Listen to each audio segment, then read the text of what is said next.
दोस्तों 8 मार्च 2014 रात के 12:41 पर मलेशिया के कुआलालंपुर एयरपोर्ट से फ्लाइट MH370 उड़ान भरती है।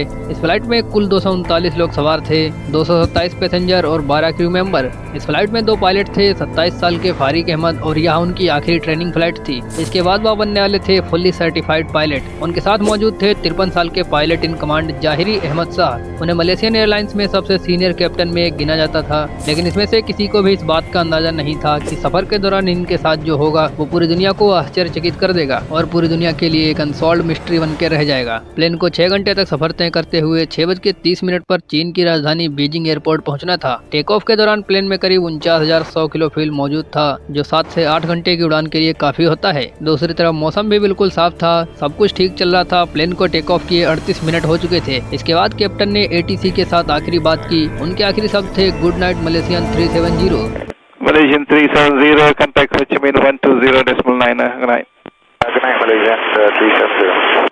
इसके बाद उन्हें वियतनामी एयर स्पेस कंट्रोलर से संपर्क करना था, लेकिन आखिरी चेक इन के 2 से 3 मिनट बाद ही प्लेन मलेशिया और वियतनाम दोनों की रडार सिस्टम से बाहर हो गया। फिर वह हुआ जो किसी ने सोचा भी न था। प्लेन ने एक शार्प लेफ्ट टर्न लिया, कोई भी कॉल नहीं हुई। इसके बाद प्लेन का कोई संपर्क नहीं हो पाया। माना गया कि ये प्लेन हिंद महासागर में कहीं दुर्घटनाग्रस्त हो गया। इसके बाद इस प्लेन की छानबीन शुरू हुई और उस समय मलेशिया के प्रधानमंत्री नजीब रजाक ने कहा कि विमान का अपने रास्ते से भटकना आम नहीं बल्कि जानबूझकर प्रतीत होता है। सर्च ऑपरेशन में ये पता चला कि प्लेन 2 प्रॉपर कॉरिडोर में से किसी एक के साथ भी कहीं भी संपर्क बना सकता था। तो अब सवाल उठता है कि क्या किसी ने प्लेन के नेटवर्किंग सिस्टम में छेड़छाड़ की। इस प्लेन के गायब होने के 9 दिन बाद 17 मार्च 2014 को ऑस्ट्रेलियाई समुद्री सुरक्षा प्राधिकरण AMSA ने दक्षिण हिंद महासागर में MH370 की खोज के कोऑर्डिनेशन की जिम्मेदारी संभाली। 22 मिलिट्री एयरक्राफ्ट और 8 देशों के 19 जहाजों ने 4.6 मिलियन वर्ग किलोमीटर से अधिक की दूरी तय की। इस खोज में और भी देश जुड़ते गए, फंड जारी किए गए, खोज का दायरा बढ़ाया गया और इस प्रकार इस प्लेन के गायब होने से एक इंटरनेशनल सर्च ऑपरेशन चलाया गया। लेकिन इतना सब करने के बावजूद भी इस प्लेन का ब्लैक बॉक्स तक हासिल नहीं हुआ। दोस्तों, यहाँ पर ब्लैक बॉक्स से मेरा मतलब कोई काला बॉक्स नहीं,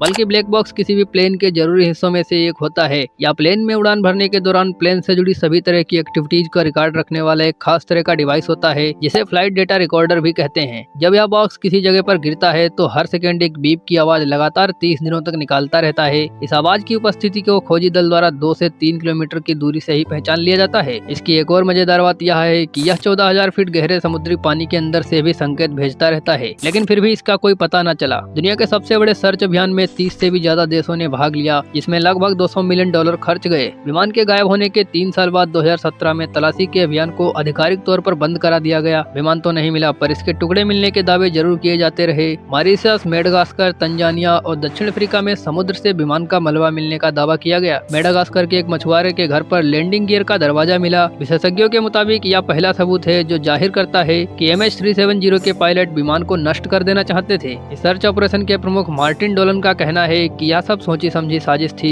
इसके लिए पूरी प्लानिंग हुई। एक्सपर्ट मानते हैं कि फ्लाइट के पायलट कैप्टन जाहिरी ने जानबूझकर अपने साथ ऐसे पायलट को रखा जिसके पास 777 फ्लाइंग यानी कि 2 इंजन वाला प्लेन उड़ाने का कोई अनुभव नहीं था। डोलन के मुताबिक उन्हें ऐसे सबूत मिले हैं जिससे यह साफ होता है कि जाहिरी ने फ्लाइट सॉफ्टवेयर में छेड़छाड़ कर उसे मार्ग से भटकाया था। वहीं कनाडा के एयर क्रैश इन्वेस्टिगेटर का मानना है कि फ्लाइट के क्रैश करने से पहले जाहिरी उससे निकल गए होंगे। उनका कहना है कि जाहिरी प्लेन को क्रैश करने से पहले ऐसी जगह ले गए थे जहाँ हवा का दबाव कम था। वहाँ जाकर उन्होंने खुद ऑक्सीजन मास्क लगाया होगा और बाकी यात्री बेहोश हो गए होंगे। एरोस्पेस एक्सपर्ट रिचर्ड ग्राडफे ने दुनिया भर में रेडियो फ्रीक्वेंसी में हुई गड़बड़ी को ट्रैक करके विमान के अंतिम रास्ते का पता लगाने का दावा किया। उन्होंने बताया कि समुद्र के ऊपर 360 डिग्री मोड़ सहित प्लेन के मार्ग में असामान्य पैटर्न पाए गए। पायलट ने जानबूझकर प्लेन को बंद कर दिया होगा। विमान के गायब होने से जुड़ी कई पहेलियां भी हैं। एक तो कि यह उड़ता हुआ विमान दूसरे उड़ते हुए विमान की आड़ में छुप गया। इस पहेली ने खोज को और भी भटका दिया। तकनीकी भाषा में इसे सिंगल ब्लिप कहा जाता है। इसमें होता यह है कि हवा में उड़ता प्लेन उसी आकार और दिशा में उड़ते हुए दूसरे प्लेन की आड़ में आ जाता है और ऐसी सिचुएशन में जमीन पर लगे रडार या सैटेलाइट दोनों विमानों में अंतर नहीं कर पाते। नतीजा ये होता है कि उस पूरे रास्ते में एक प्लेन रडार की नजर में नहीं आता जब तक दोनों विमान अलग नहीं हो जाते। उड़ते हुए प्लेन को इस तरह दूसरे प्लेन की आड़ में छुपाने के लिए बड़े हुनर और तजुर्बे की जरूरत होती है। कुछ एक्सपर्ट्स का दावा था कि मलेशिया का बोइंग विमान उस रोज कुछ इसी तरह पूरी दुनिया की नजर से बचाकर किसी सीक्रेट जगह पर ले जाया गया हो। एक रिपोर्ट में तो दावा किया गया कि जांचकर्ताओं को अहम फ्लाइट डेटा मिला। इससे पता चला कि एयरक्राफ्ट अंतिम समय तक पायलट के कंट्रोल में था। इस तथ्य के सामने आने के बाद इस बात की आशंका गहरा गई कि पायलट ने आत्मघाती कदम उठाते हुए विमान को समुद्र में गिरा दिया। एक और रिपोर्ट में यह दावा किया गया कि पायलट ने व्यक्तिगत समस्याओं के कारण सामूहिक हत्या की योजना बनाई। कुछ भी हो, हादसे के इतने साल भी कोई पुख्ता सबूत हाथ नहीं लगे और सिर्फ पायलट की मंशा पर सवाल उठते रहे। इस प्लेन के गायब होने ने दुनिया भर को झकझोर दिया, लेकिन इतिहास में कुछ ऐसे ही हादसे हुए हैं। 1945 में अमेरिका के 5 फाइटर प्लेन ट्रेनिंग के दौरान बर्मुडा ट्रायंगल में एकदम से गायब हो गए। 1949 में एक स्टार एरियल विमान भी बर्मुडा से लेकर जमैका के बीच गायब हो गया। कुछ दिनों तक इस फ्लाइट और इसमें बैठे यात्रियों की तलाश की गई, लेकिन धीरे धीरे इसका मामला भी ठंडा पड़ गया। इसी तरह 1951 में कनेडियन पैसिफिक एयरलाइंस का विमान अमेरिका से टोक्यो जाने के लिए उड़ा था। हालांकि बीच में ही इसने संपर्क खो दिया और इसमें बैठे 31 यात्रियों और 6 क्रू मेंबर का पता नहीं चला। अभी तक इन सभी एयरप्लेन्स की कहानी रहस्यमयी है। इतने बड़े सर्च ऑपरेशन के बाद भी किसी प्लेन का न मिलना इस रहस्य को और भी ज्यादा रहस्यमय बना देता है। तो आपको क्या लगता है कि इस प्लेन के साथ में क्या हुआ होगा? दोस्तों, ये थी फ्लाइट MH370 की मिस्ट्री, जिसका रहस्य आज भी दुनिया के सामने नहीं सुलझा। प्लीज आप लोग इस वीडियो को अपने फ्रेंड्स और फैमिली में शेयर करें और इस चैनल को सब्सक्राइब करें इसी तरह की और वीडियोज देखने के लिए।